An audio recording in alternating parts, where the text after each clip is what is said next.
Eu resolvi gravar esse vídeo para tentar explicar de como se originou o povo de Israel. Existia um grande debate na pesquisa do século passado, do século XX, de como se formou esse povo. Atualmente, existem 4 teorias ou 4 hipóteses para afirmar de como se originou o povo de Israel, ali no final da Idade do Bronze e início da Idade do Ferro. Existe a pesquisa atual, mais recente, né, do século XXI, dos dias atuais, que vai remeter esse povo ali como um grupo que se desenvolveu ali nas terras altas de Israel, através de migrações, de nomadismo, né, através de vários conflitos sociais que houve ali no período do final da Idade do Bronze e início da Idade do Ferro, entre os conflitos sociais entre as cidades-estado cananeia e também invasões dos povos do mar. Tentarei explicar no mínimo aqui, remontando a pesquisa do século passado e a pesquisa atual de como se formou Israel. Em primeira mão, eu vou mostrar aqui alguns dados da pesquisa do século XX, do século passado, e depois vou tentarei explicar aqui de como se formou esse povo como uma tribo sedentária e passou para uma tribo nômade, para uma entidade política territorial, tá bom? Repensando as origens de Israel, né? Como repensar as origens de Israel? Esse é o ponto. Então, como falei, existem 4 teorias, hipóteses da atualidade e do passado que imaginava como se formou esse povo. E na atualidade existe uma possibilidade que é mais plausível dentro da pesquisa, tá bom? A primeira teoria é chamada teoria da conquista. A teoria da conquista é a primeira teoria que foi desenvolvida por um norte-americano, John Bright, tá bom? A segunda teoria é a chamada instalação pacífica. A terceira teoria é a teoria da revolta, né? E a quarta teoria é da evolução pacífica e gradual. Então, recapitulando e repetindo aqui as 4 teorias. A teoria da conquista, a teoria da instalação pacífica, a teoria da revolta, a teoria da evolução pacífica e gradual. Essa última ela é a mais atualizada, tá bom, pessoal? Então, a teoria da conquista, que é aquela que foi desenvolvida no século XX, no século passado, por um norte-americano chamado John Bright, acho que é esse o nome dele, John Bright, que ele usava a narrativa do livro de Josué para confirmar a conquista de Canaã pelos israelitas. E esses caras, eles utilizavam arqueologia, né? Arqueologia entre aspas, que é a arqueologia bíblica, para afirmar e comprovar as narrativas bíblicas, né? O cara ia lá com picareta na mão e a Bíblia na outra para confirmar as narrativas. E não só ele, mas William Foxwell e seus alunos ali nessa escola americana, né, dos Estados Unidos da América, que usava essa questão para analisar que Israel, eles conquistaram a terra de Canaã. Então, hoje, na atualidade, na pesquisa atual, essa hipótese e essa teoria não é mais sustentada, tá bom? E a segunda teoria é a teoria da instalação pacífica. Ela foi desenvolvida ao longo do tempo, ao longo do século XX, por 2 alemães, né? Por 2 alemães, conhecidos como Albrecht Alt e também Martin Noth, né? Segundo a qual as tribos foram ocupando ali o espaço sem nenhum conflito, ou seja, a teoria da instalação pacífica. Vale ressaltar também que essa teoria, né, que é do século passado, de Albert Alt e Martin Noth, também ela já está ultrapassada e não é mais embasada pela pesquisa atual, tá bom?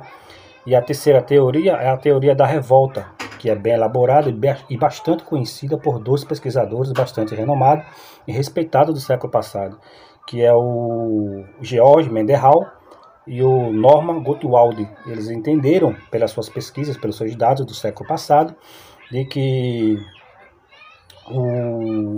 a conquista, ou a origem, melhor dizendo, do povo de Israel foi através de uma revolução campesina. Ou seja, os próprios israelitas se originaram dentro e entre os próprios cananeus, porém, eles se revoltaram, fizeram uma revolução campesina e se retiraram de Canaã. Porém, essa teoria ela é bastante interessante na primeira parte, quando se trata, tanto o George Mendenhall e o Norman Gottwald, eles acertaram em parte quando afirma que os israelitas eles ressurgiram de dentro dos povos cananeus. Correto? Isso é verdade. Porém, eles erram quando afirma que eles surgiram de dentro dos cananeus, porém através de uma revolução campesina. Isso aí, a pesquisa e os dados mais recentes não confirmam essa teoria de uma revolução campesina. Então, tanto o George Mendenhall e o Norman Gottwald, a teoria deles, de uma revolução campesina e camponesa através das origens de Israel, não é mais sustentada pela pesquisa da atualidade. Tá bom, pessoal? E a quarta e última teoria é a teoria mais recente e a mais defendida da atual, que é a teoria da evolução pacífica e gradual. Essa teoria, ou essa hipótese, ela é mais aceita, né, atualmente, né, que Israel se formou como um processo pacífico, lento e gradual, a partir da transformação de parte das sociedades cananeias. De alguma maneira, cananeus gradualmente tornaram-se israelitas, ou seja, eles acompanharam o desenvolvimento, as transformações políticas e sociais no começo da Idade do Ferro, tá bom? Os defensores dessa teoria costumam considerar vários fatores, como, por exemplo, o colapso das civilizações do mundo mediterrâneo no Bronze Recente, a deterioração da vida urbana causada pelas campanhas militares egípcias na Palestina, e também as grandes tributações dos camponeses por parte das cidades-estado cananeias. Então veja que essa teoria ela é muito plausível e bastante interessantíssima, quando realmente, de fato, Israel se originou dentro dos próprios cananeus, ou seja, os israelitas na origem é o próprio cananeu, através dos dados e exame de estudo de DNA, e também se originaram entre eles e foi uma evolução pacífica gradual, ou seja, cananeus, a partir de algum momento, foram se retirando dentre eles e migrando para o norte, para as terras altas, e criaram uma entidade política territorial independente e étnica, tá bom? Junto com outras tribos ali, com Xassu, Zapiru e os Ixos, e outras tribos ali do interstício de Canaã, tá bom, pessoal? E agora vem a pergunta, o que levou Israel, como uma tribo que vivia ali dentro de Canaã, uma tribo seminômade, que mesmo assim ainda vivia ali nos interstícios de Canaã, pagando seus tributos aos egípcios, pagando ali os seus tributos, pagando ali os seus impostos às cidades-estado cananeias. O que levou eles a migrarem para o norte, para as terras altas, que hoje é conhecida ali como a Cisjordânia, que era um local mais propício para a agricultura, né? Para o plantio, para o cultivo de oliveira, de amendoeira, de oliveira. O que levou Israel a migrar para essas terras do norte? Não só Israel, mas várias tribos. Estamos falando aqui do final do século XIII a século XII, antes da Era Comum. Ali no começo da Idade do Bronze e finalzinho da Idade do Bronze, a início da Idade do Ferro, quando Israel começa a desenvolver uma entidade política territorial e étnica, tá bom? Então, o que causou? Então, pessoal, existe um livro bastante interessante, que é do Eric Kleiner, eu acho que é esse o nome dele, Eric Kleiner. Ele tem um livro chamado 1177, é o colapso da civilização da Era do Bronze. Ele vai falar exatamente que houve uma grande seca nessa região, aí do final da Idade do Bronze, que colapsou grandes cidades-estado cananeia, além de várias tribos e de vários povos do mar, aliás, grandes soldados, muitos soldados de várias partes daí, né, conhecidos como os povos do mar, invadiram as cidades-estado cananeia. O Garite veio ao colapso, os hititas, grandes civilizações, os egípcios conseguiram lutar contra os povos do mar, mas ficou muito fragilizado, né? Mas enfim, o colapso da Idade do Bronze e o fenômeno dos povos do mar também deu uma grande ênfase, deu um grande alavancamento para que Israel se tornasse essa entidade política territorial no final da Idade do Bronze e início da Idade do Ferro. Severas mudanças climáticas também na região também foi propício para essa formação, tá bom? E eu marquei aqui, eu anotei um dado interessante, quero que vocês prestem bastante atenção, que diz o seguinte: no ano de 1177 a 1500 a 1200 antes da Era Comum, esta grande crise socioeconômica da Idade do Bronze recente durou cerca de 3 séculos. de 1500 a 1200 antes da Era Comum. Assim como também cerca de 3 séculos vai durar a construção de uma nova ordem de 1200 a 900 antes da Era Comum.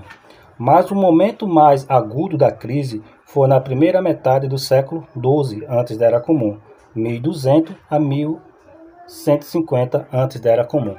Um pesquisador bastante renomado e respeitado da atualidade também, que é o professor ali de Roma, né, que é o Mário Liverani, né, assim como também muitos outros pesquisadores. O Mário Liverani ele é especialista ali no Antigo Oriente Próximo, né, e do Antigo Israel. Não só o Mário Liverani, mas outros pesquisadores também da área tentam explicar que catástrofe como resultado de uma conjunção de vários fatores, ou seja, vários fatores, ou várias catástrofes, foi um conjunto, né, para entrar em colapso essas civilizações, um caos, vamos assim dizer, né? Vários acontecimentos dramáticos. Isso pode ser verificado, por exemplo, com a severa crise climática na região do Saara, fazendo com que tribos líbias entrassem no vale do rio Nilo à procura de pastagens e água. E por fim do século XIII e início do século XII, antes da Era Comum, os povos do mar, pessoal, também foi bastante propício a essas invasões. O Garite foi destruída, né? Existe a carta de Amarna, em um pedaço de uma carta escrita em argila, né? Um tablete falando que o rei de Ugarit pedindo ajuda para outra cidade-estado ali daquela região. E Ugarit veio a ser totalmente destruída até os dias de hoje. Então perceba que os povos do mar também contribuiu para esse colapso das civilizações da Era do Bronze. Então o registro mais famoso, com texto em hieroglifos, ele está bem detalhado, com imagens até, ali com o faraó, né, o faraó egípcio Ramsés III, nas paredes do templo funerária ali de Medinet Abu, onde se narra a batalha vitoriosa do faraó ao impedir a invasão do Egito pelos povos do mar. Então o caos estava generalizado em Canaã, na Palestina, ali no final da Era do Bronze. Os Apirus também, brigas internas, também contribuiu para que esse colapso veio a ressurgir, e várias tribos nômades vieram a migrar para o norte à procura de pastos, à procura de águas, de cisterna para o gado miúdo, ovelha, cabra, e também viesse a manter, né, a sobrevivência do abastecimento dessas tribos. Então, resumindo aqui, pessoal, por hoje é o seguinte: o que de fato levou Israel? Essa é a pergunta, né? De $1 milhão. O que de fato levou Israel a sair do interstício ali de Canaã, vamos assim dizer, das cidades-estado cananeia, esses próprios cananeus, eles se retirarem para o norte de Canaã, ali nas terras altas, e se tornarem uma entidade política territorial, étnica, independente das terras baixas. Então o Israel Finkelstein, ele tem um artigo bastante interessante, eu vou deixar aqui na descrição, que ele fala que ele fez um estudo, o paleoclima, né, que ele trabalha resíduo do pólen que cai na água e ela fica embaixo na camada, e esses pólen ele não se desenvolve, né? Ou seja, ele fica ali dormindo naquela camada. Então o paleoclima, o Israel Finkelstein, que é um arqueólogo e historiador que mora ali em Israel, em Tel Aviv, ele junto com os outros grupos de pesquisadores levaram essa amostra para o laboratório dali de resíduo do pólen do Lago da Galileia e do Mar Morto, né? Colocaram um tubo e puxaram esses pólen. Eles conseguiram datar com bastante precisão e até saber que tipo de grama existia na vegetação dessa época. Então foi constatado que de fato houve uma grande seca ali no início, na metade e no final da Era do Bronze, a início da Idade do Ferro. Uma grande seca que colapsou também as grandes cidades-estado, porque a grande maioria daquela região é uma região muito sensível para o clima. Qualquer mudança climática iria entrar em colapso aquela civilização. Como também As pesquisas e a arqueologia, a historiografia, vai remontar que foi um período de seca de muitos anos, séculos, né? 3 séculos aproximadamente. Então perceba que foi um processo gradual, né? O que colapsou essas civilizações. Brigas internas, através de mantimento, entre os apirus e os xaçus, vários grupos ali se degradando à procura de abastecimento para a família, etc., e para a sua própria subsistência, como também invasões dos povos do mar, invadiram a cidade, destruíram o Garito, os hititas e vários outros povos, os persas, os gregos, a Mesopotâmia, os sírios. Os egípcios conseguiram vencer os povos do mar, como está documentado pelo faraó Ramsés III, ali no templo funerário, né, ali em Medinet Abu, porém, até o Egito ficou frágil após vencer esses povos do mar. Então, pessoal, o que levou Israel a migrar para as terras altas do norte de Israel foi esses conflitos internos entre as tribos das cidades-estado cananeia, conflito externo de fora, tanto interno como externo que veio de fora, entre os povos do mar, invadiam, destruíam, queimavam essas cidades, e também o período de seca, né, do clima, que também colapsou e também foi propício para que Israel migrasse para o norte à procura de vegetação e de um plantio mais propício para a agricultura e viesse abastecimento e alimento tanto para o gado miúdo como para a sua sobrevivência. Então, uma sociedade que, a partir do momento que a destruição do sistema palatino dessas cidades, esses grupos nômades de tribos e clãs, eles agora começam a se unir através de parentesco, porque através do parentesco, essas tribos, é agora que eles começam a desenvolver uma entidade étnica independente das